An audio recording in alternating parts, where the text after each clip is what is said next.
Assalamualaikum warahmatullahi wabarakatuh. Selamat sore pemirsa setia FTV Jember. Kembali lagi bersama saya Silviana Claudia dalam program Tausiah Ramadan. Baiklah pemirsa, Tausiah Ramadan edisi hari ini Kamis 14 April 2022 akan membahas materi mengenai hukum menjomblo atau membujang. Menurut psikolog dari Islamic Online University, yaitu Hana Morris, mengatakan bahwasannya pernikahan sangat dianjurkan dalam agama Islam. Hal ini dikarenakan berbagai alasan, di antaranya untuk memberikan kenyamanan sekaligus perlindungan dari perbuatan zina. Sayangnya beberapa orang tidak menikah karena mereka tidak menemukan pasangannya. Dan pemirsa, lalu bagaimana pandangan Islam mengenai seseorang atau seorang muslim yang berkeinginan untuk menjomblo atau menyendiri seumur hidupnya alias tidak menikah? Apakah nantinya akan berdosa atau tidak? Dan untuk mengetahui seperti apa bahasan lebih detail terkait dengan hal ini, saya sudah terhubung melalui sambungan virtual Zoom dengan Bapak Kiai Haji Abdul Aziz. Assalamualaikum Pak Aziz. Waalaikumsalam warahmatullahi wabarakatuh, Mbak Silvi. Baik, sehat nggak Pak Aziz hari ini? Alhamdulillah sehat walafiat. Alhamdulillah. Baik Pak Aziz, terkait dengan pembahasan hari ini bahwasannya hukum menjomblo alias membujang, menurut pandangan Islam ini seperti apa Pak? Apakah nantinya akan berdampak dosa bagi yang memilih untuk menjomblo? Silakan. Ya, terima kasih. Bismillahirrahmanirrahim. Assalamualaikum warahmatullahi wabarakatuh. Bismillah, alhamdulillah, wassalatu wassalamu ala rasulillah, Sayyidina Muhammad ibn Abdillah, wa ala alihi wa sahbihi wa mawalah, la nabiya ba'dah, amma ba'd. Hadratal muhtaramin, para alim, para kiai, yang selalu saya taati dan saya muliakan, para pemirsa FTV Jember yang dirahmati Allah Subhanahu wa Ta'ala. Judul yang ingin saya sampaikan dalam kesempatan ini adalah hukum menjomblo alias membujang alias tidak nikah-nikah. Nah, ini menarik, katanya menarik. Ya udah, kalau menarik ya saya bahas. Namun sebelumnya saya sampaikan salah satu motivasi yang dipercayai orang ketika hendak menikah adalah bahwa Allah Subhanahu wa Ta'ala akan membukakan pintu rizki bagi siapa saja yang memasuki jenjang pernikahan.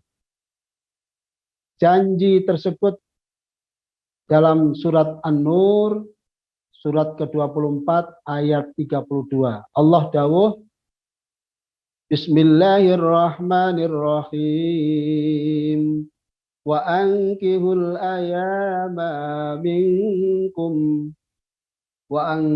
ayama minkum was-salihina min ibadikum wa imaikum iyakunu fuqara yughnihimullahu min fadlih wallahu wasi'un alim.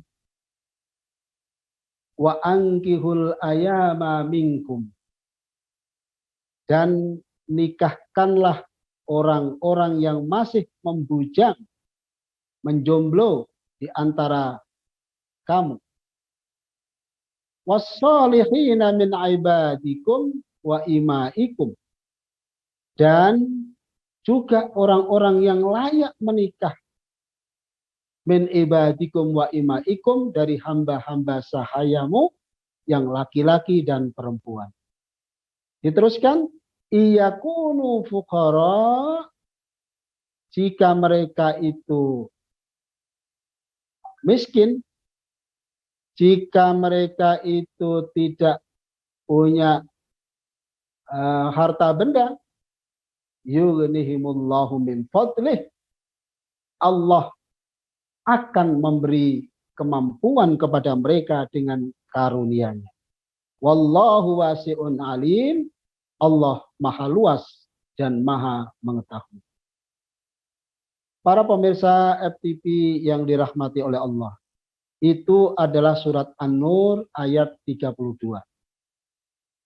Surat ini, ayat ini memberikan pengertian bahwa jika seseorang menikah dalam keadaan miskin, maka Allah akan memberi karunia berupa kekayaan atau kecukupan. Tetapi, apakah setiap orang yang menikah akan otomatis menjadi kaya? Ini pertanyaan ini. Apakah setelah menikah akan menjadi kaya? Pertanyaan inilah yang mungkin timbul dalam benak banyak orang di masyarakat. Tetapi jika melihat realita yang terjadi di tengah masyarakat, banyak pasangan yang masih kesulitan dalam bidang ekonomi setelah menikah. Tidak sedikit pula yang akhirnya pernikahannya harus kandas, harus berakhir dengan perceraian karena faktor ekonomi. Justru faktor ekonomi ini menjadi faktor yang dominan dalam kasus perceraian di pengadilan agama. Lantas, apakah ini berarti surat An-Nur ayat 32 ini tidak sesuai dengan kenyataan? Padahal itu janji Allah itu. Atau cara penafsiran yang masih belum sesuai dengan maksud dari ayat tersebut? Nah, untuk menjawab pertanyaan ini, marilah kita bahas dalam kesempatan ini, para pemirsa FTV yang dirahmati oleh Allah Subhanahu wa Ta'ala. Ada beberapa referensi tentang pendapat ulama dalam menafsirkan kata yughnihimullah. Allah akan memberi kemampuan, Allah akan memberi kekayaan, Allah akan memberi rizki, Allah akan memberikan kecukupan. Sayyid Muhammad bin Muhammad Al-Husaini Al-Zabidi dalam kitab Ittihafus Sadatil Muttaqin, beliau bukan ulama tafsir, tetapi tinjauannya tentang ayat ini sangat menarik untuk dikaji. Disebutkan di dalam kitab Ittihafus Sadatil Muttaqin, juz 5, halaman 285. Thumma qala iyakunu fuqara'a yughnihimullahu min fadlihi wallahu a'lam bil aghna kaifa huwa. Faqad yughnihim bil asya'i wa qad yughnihim anil asya'i wa qad yughni nufusahum anil a'radi wa qad yughnihim bil yakin. Artinya tsumma qala iyakunu fuqara yughnihimullahu min fadli. Artinya kemudian Allah berfirman, jika mereka miskin, Allah akan memberi kemampuan kepada mereka dengan karunia-Nya. Wallahu a'lam bil aghna kaifa huwa. Allah lebih tahu tentang makna kaya sebagaimana mestinya. Imam Al-Zabidi memberikan 4 penafsiran terhadap kata yughnihimullah. Pertama, faqad yughnihim bil asya. Allah akan menjadikan mereka kaya dengan memiliki sesuatu.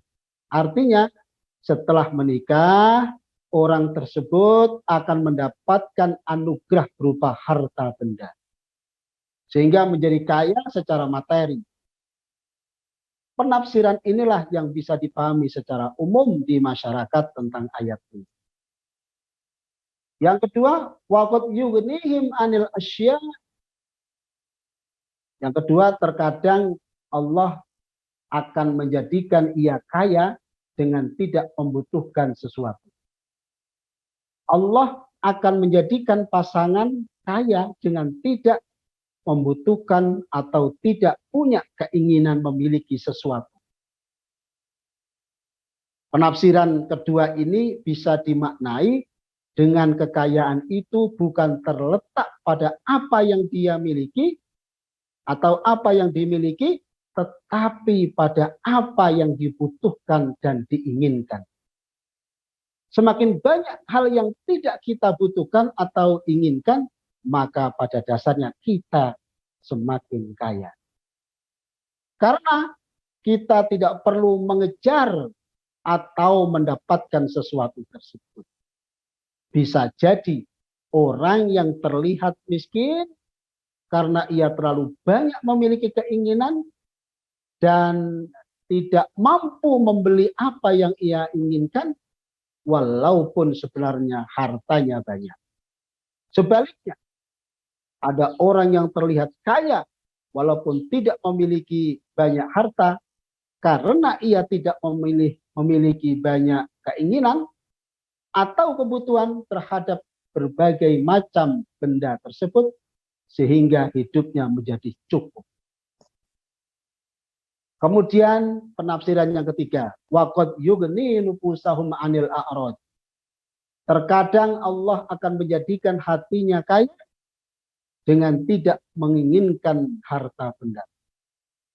Penafsirannya adalah begini, Allah akan menjadikan jiwanya kaya dengan tidak menginginkan harta benda. Penafsiran ini lebih menekankan pada aspek batin. Artinya kekayaan bukan terletak pada materi, tetapi pada jiwa dan hati. Dalam hal ini miskin dan kaya menjadi sebuah persoalan mental.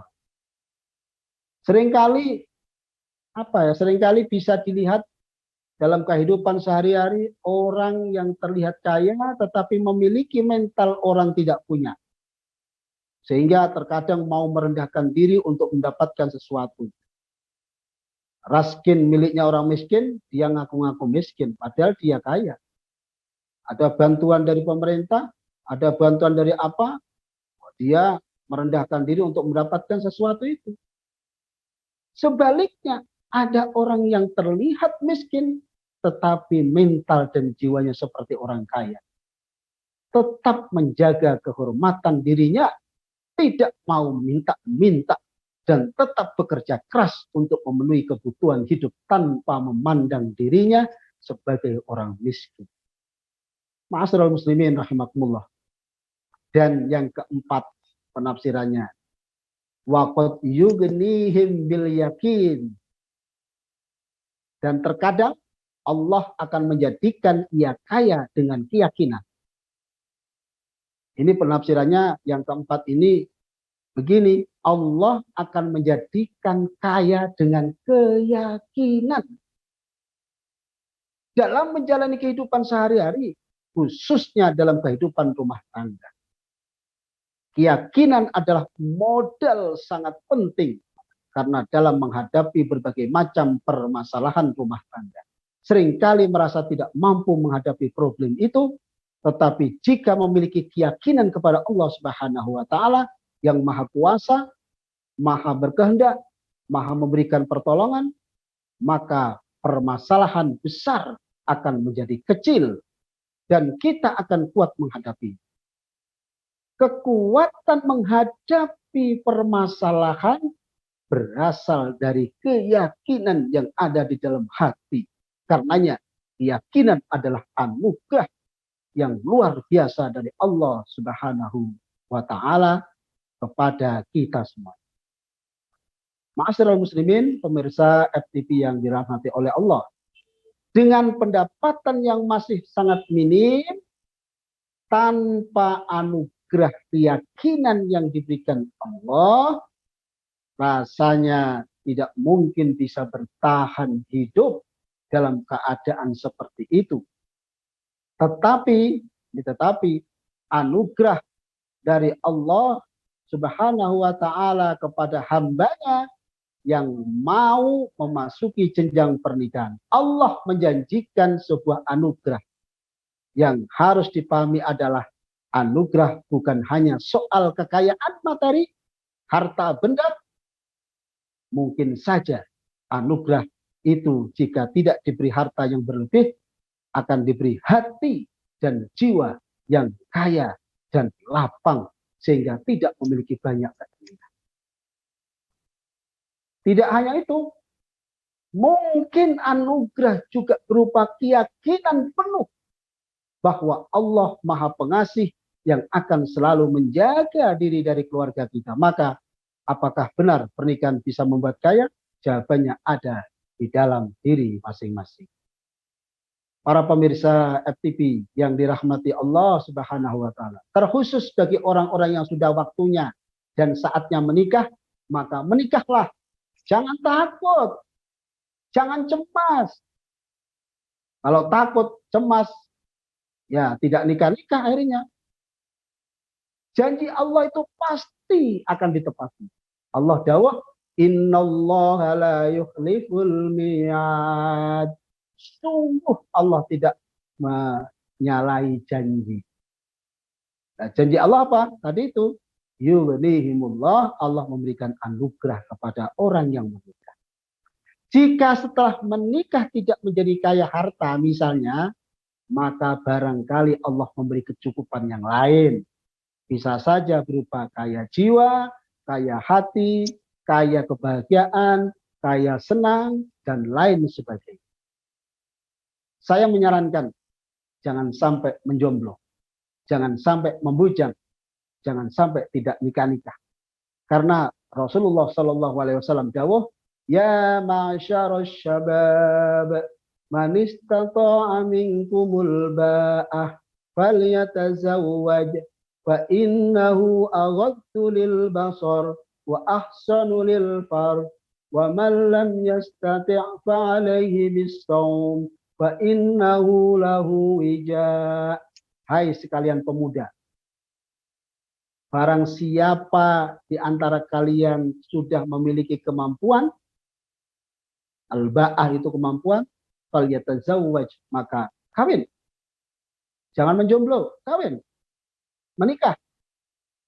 Karena menikah dapat menundukkan pandangan dan memelihara kemaluan. Dan barang siapa yang belum sanggup menikah, berpuasalah, karena puasa akan menjadi benteng baginya. Hadis ini diriwayatkan oleh Bukhari Muslim, jadi derajatnya sahih. Jadi ini Islam itu tidak mengingkari adanya cinta seorang manusia kepada lawan jenisnya. Ia adalah fitrah dan kebutuhan mendasar yang harus dipenuhi bila waktunya pemenuhannya telah tiba. Hanya saja demi terpeliharanya kehormatan dan harga diri manusia, Islam menyerukan agar pemenuhannya dilakukan dengan cara yang benar. Apa itu? Lewat pernikahan. Dan yang benar itu lewat pernikahan tercatat di kantor urusan agama, kecamatan, yakni KUA. Jangan sampai melakukan nikah sirri.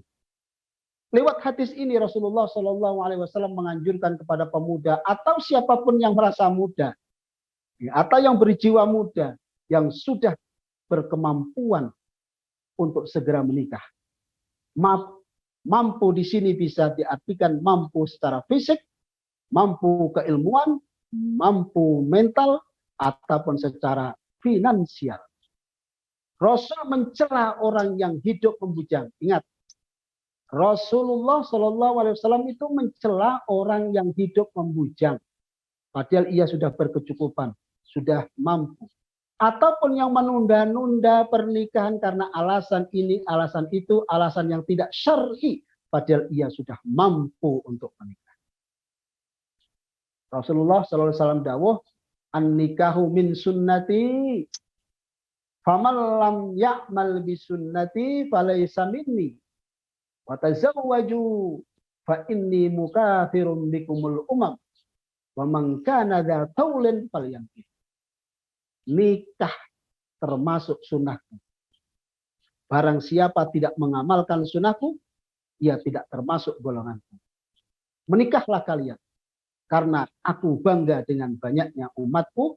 Barang siapa memiliki kemampuan untuk menikah, maka segera menikah. Ini hadis disebutkan dalam Ibnu Majah, riwayatnya Ibnu Majah. dan diriwayatkan oleh Siti Aisyah radhiyallahu anha. Maka dari itu hadis ini adalah sahih. Dengan menikah, ma'asyiral muslimin, bagi umatnya Rasulullah Sallallahu Alaihi Wasallam itu bangga, senang. Rasul senang karena dengan menikah akan banyak menghasilkan banyak keturunan. Itu akhirnya Rasulullah bangga.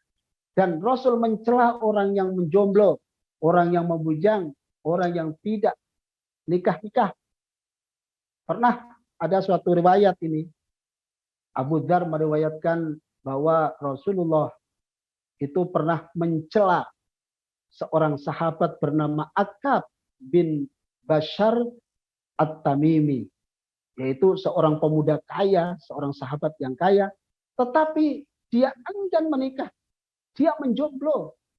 Kemudian Rasulullah Shallallahu Alaihi Wasallam bertanya, ya Akab, hal laka min zaujah?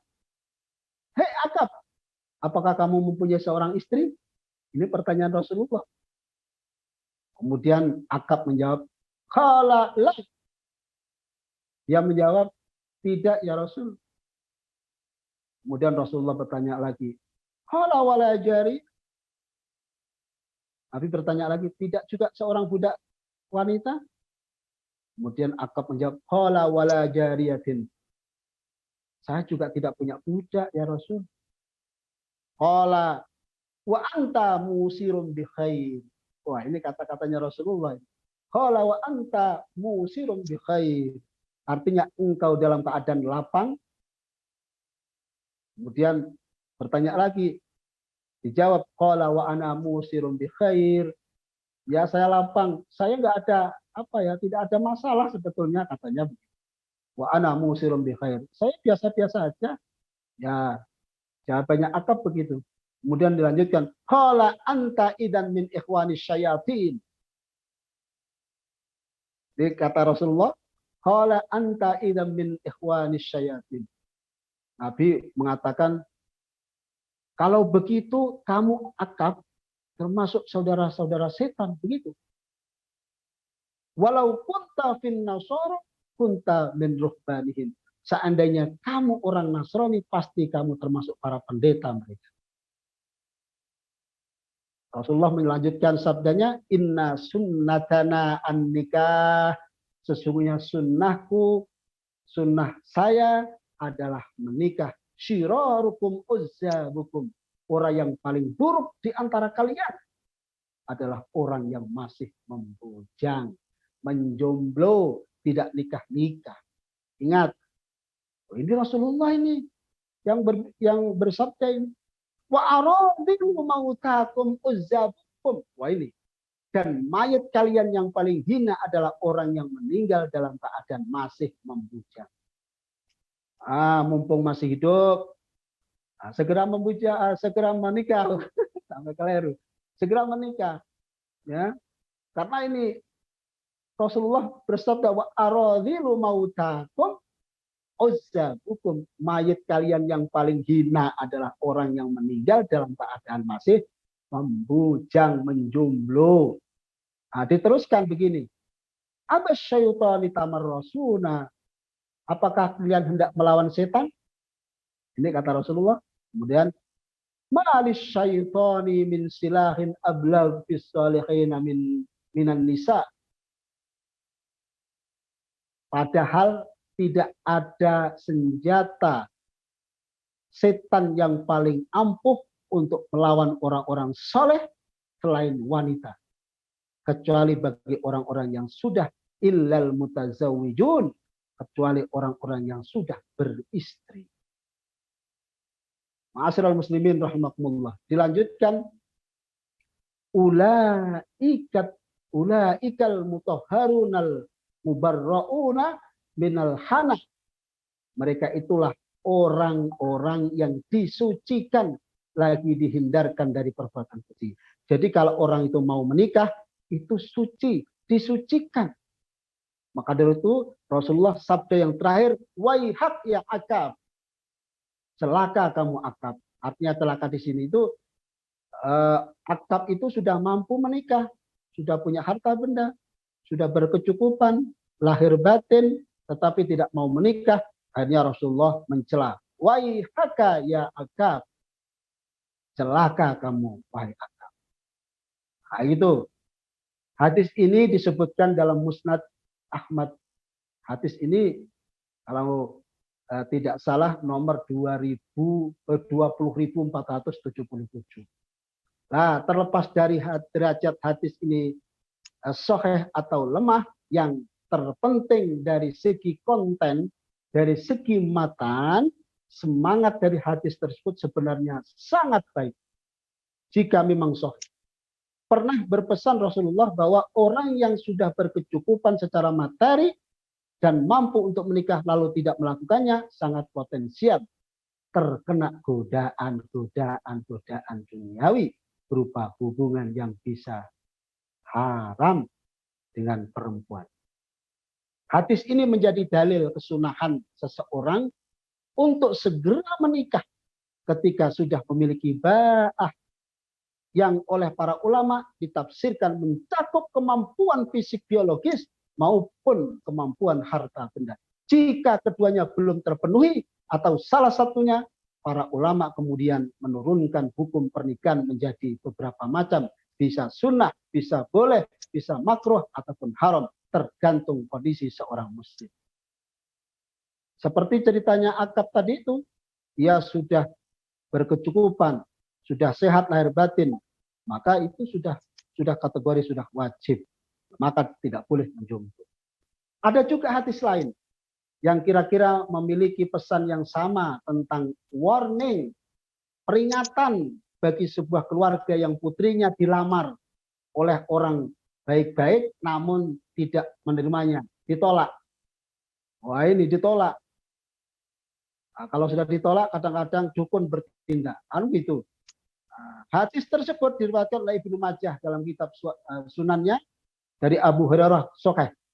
Idza khotoba ilaikum, jika ada seorang yang datang melamar kepada kalian, para orang tua perempuan, man tardawna dinahu wa khuluqahu, dan kalian ridho dengan agama dan akhlaknya, fazawwajuhu, maka nikahkanlah dengan anak perempuan Anda.